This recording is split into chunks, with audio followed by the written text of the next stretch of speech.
بسم اللہ الرحمن الرحیم۔ السلام علیکم۔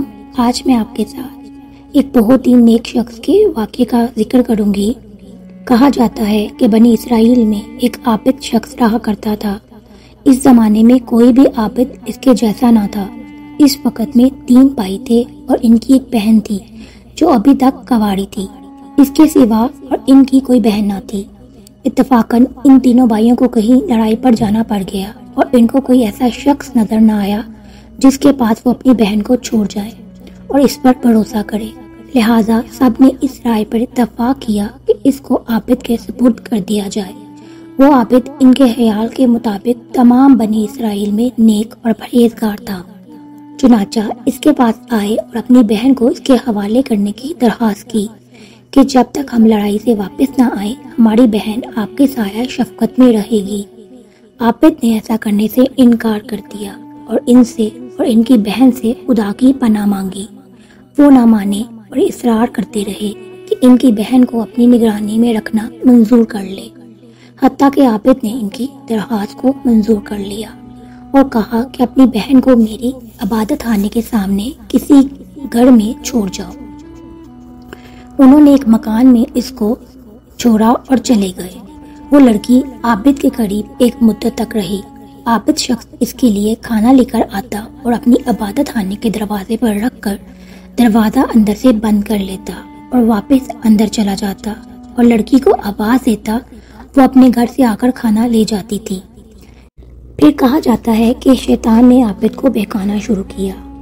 ابتدا میں اس کو خیر کی ترغیب دیتا رہا اور لڑکی کا دن میں عبادت خانے تک آنا اس پر گڑا ظاہر کرتا رہا کہ کہیں ایسا نہ ہو کہ لڑکی دن میں کھانا لینے کے لیے گھر سے نکلے اور کوئی شخص اس کو دیکھ لے۔ اسی لیے بہتر ہے کہ اس کا کھانا لے کر اس کے دروازے پر رکھ کر آیا کرے اور اس پر اجر عظیم ہوگا۔ غرض یہ کہ عابد کھانا لے کر اس کے گھر جانے لگا۔ کچھ مدت کے بعد پھر شیطان اس کے پاس آیا اور اس کو ترغیب دی اور اس بات پر ابھارا کہ اگر تو اس لڑکی سے بات چیت کرے تو تیرے کلام سے منوس ہوگی، کیونکہ اس کو تنہائی سے سخت وحشت ہوتی ہوگی۔ شیطان نے اس کا پیچھا نہ چھوڑا حتیٰ کہ وہ عابد اس لڑکی سے بات چیت کرنے لگا۔ اپنے عبادت خانے سے اتر کر اس کے پاس آنے لگا۔ پھر شیطان اس کے پاس آیا اور اس سے کہا کہ تو اپنے عبادت خانے کے دروازے پر اور وہ اپنے گھر کے دروازے پر بیٹھے اور تم دونوں باہم بات کرو تاکہ اس کو خوشی محسوس ہو۔ آخرکار شیطان نے اس کو عبادت خانے کے دروازے پر لا بٹھایا۔ لڑکی بھی گھر کے دروازے پر آئی اور اس طرح ایک زمانے تک یہ حال رہا۔ شیطان نے عابد کو پھر کار خیر کی رغبت دی اور کہا بہتر ہے کہ خود لڑکی کے گھر کے قریب جا کر بیٹھے اور ہم کلام کریں، اس میں زیادہ دلداری ہے۔ عابد نے ایسا ہی کیا۔ شیطان نے پھر ثواب کی رغبت دی اور کہا اگر لڑکی کے دروازے کے قریب ہو جائے تو بہتر ہے تاکہ اس کو دروازے تک آنے کی بھی تکلیف نہ اٹھانی پڑے۔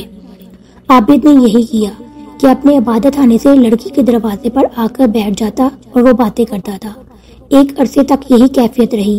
شیطان نے پھر عابد کو ابھارا کہ اگر عین گھر کے اندر جا کر بات کرے تو بہتر ہے تاکہ اس لڑکی کو باہر نہ آنا پڑے اور کوئی اس کا چہرہ نہ دیکھ پائے۔ غرض عابد نے یہی شیوا اختیار کیا اور لڑکی کے گھر کے اندر جا کر دن بھر اس سے باتیں کیا کرتا تھا اور رات کو اپنے عبادت خانے میں واپس چلا جاتا تھا۔ اور آہستہ آہستہ اس طرح سے ہوا کہ وہ اس کے رخسار پر بوسہ لے لیا اور روز بروز لڑکی کو اس کی نظروں میں بہت زیادہ آرائش دیتا رہا اور اس کے دل میں غلبہ کرتا رہا کہ حتیٰ کہ وہ اس کے اور زیادہ قریب ہو گیا اور لڑکی نے حاملہ ہو کر ایک لڑکا جنا۔ پھر شیطان عابد کے پاس آیا اور کہنے لگا کہ اب بتاؤ اگر اس لڑکی کے بھائی آ گئے اور اس بچے کو دیکھا تو تم کیا کرو گے؟ میں ڈرتا ہوں کہ کہیں تم ذلیل نہ ہو جاؤ یا وہ تمہیں رسوا نہ کر دیں، تو بہتر ہے کہ تم اس بچے کو لو اور زمین میں گاڑ دو۔ یہ لڑکی ضرور اس معاملے کو اپنے بھائیوں سے چھپائے گی، اس خوف سے کہ کہیں وہ نہ جان لیں کہ تم نے اس کے ساتھ کیا حرکت کی۔ عابد نے ایسا ہی کیا اور لڑکے کو زمین میں گاڑ دیا۔ پھر شیطان نے اس سے کہا کہ کیا تمہیں اس بات پر یقین ہے کہ یہ لڑکی تمہاری اس حرکت کو اپنے بھائیوں سے چھپائے رکھے گی؟ ہرگز نہیں، تو اس کو بھی پکڑو اور ذبح کر کر بچے کے ساتھ ہی دفن کر دو۔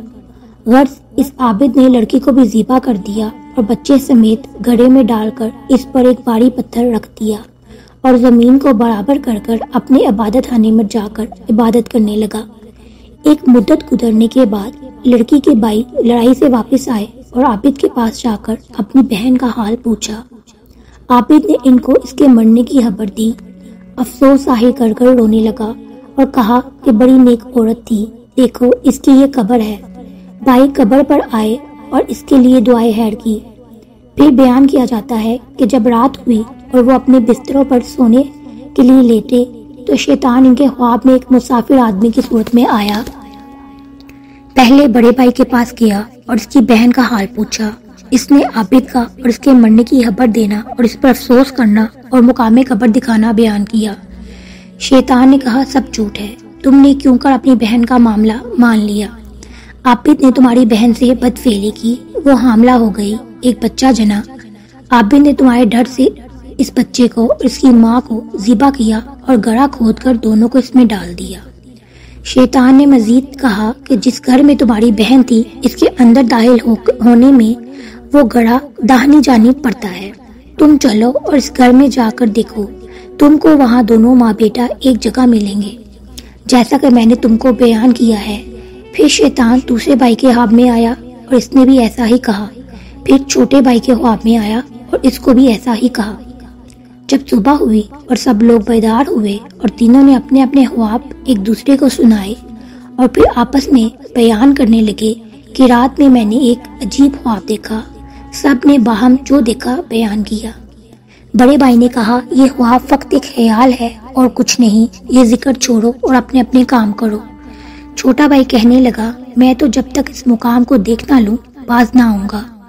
تینوں بھائی چلے اور جس گھر میں ان کی بہن رہتی تھی اس کا دروازہ کھولا اور جو جگہ خواب میں بتائی گئی تھی اسے تلاش کیا، اور جیسا ان سے کہا گیا تھا کہ ان کی بہن اور اس کے بچے کو ایک گڑھے میں ذبح کیا اور دفنا دیا گیا ہے تو انہوں نے ویسا ہی پایا۔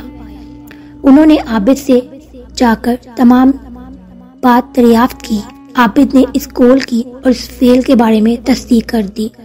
انہوں نے اپنے بادشاہ سے جا کر عابد کی شکایت کی۔ عابد کو پھر اس کے عبادت خانے سے نکال دیا گیا اور اس کو مارنے کے لیے لے جایا گیا۔ جب اس کو مارنے کے لیے لے جایا جا رہا تھا تو شیطان اس کے پاس آیا اور کہا تم نے مجھے پہچانا، میں ہی تمہارا وہ ساتھی ہوں جس نے تم کو عورت کے فتنے میں ڈال دیا تھا، یہاں تک کہ تم نے اس پر حملہ کیا اور اس کو ذبح کر ڈالا۔ اب اگر تم میرا کہنا مانو تو تم مجھ کو سجدہ کرو تو میں تمہیں اس سے نجات دلا دوں گا۔ عابد نے سجدہ کیا، خدا تعالیٰ سے کفر کیا۔ پھر جب عابد شخص نے کفر کیا تو شیطان اس کو اس کے ساتھیوں کے قبضے میں چھوڑ کر چلا گیا اور انہوں نے اس کو اس کے کیفے کردار تک پہنچا دیا۔ اس واقعے سے ہمیں یہ سبق ملتا ہے کہ شیطان ہمارا کس قدر سنگین دشمن ہے اور وہ کس طرح سے سنگینی سے ہم پر وار کرتا ہے۔ چنانچہ ہمیں چاہیے کہ ہم سبق حاصل کریں اور شیطان کے ہتھ کنڈوں سے اپنے آپ کو بچائیں۔ اللہ تعالیٰ ہم سب کی حفاظت فرمائے اور ہمیں شیطان کے شر سے محفوظ رکھے، آمین ثم آمین۔ ویڈیو اچھی لگی ہو تو ضرور لائک اور شیئر کیجیے گا، چینل پر نئے ہیں تو سبسکرائب کر لیجیے۔ اپنا بہت سا خیال رکھیے گا۔ اللہ تعالیٰ آپ سب کو اپنے حفظ و امان میں رکھے۔ اللہ حافظ۔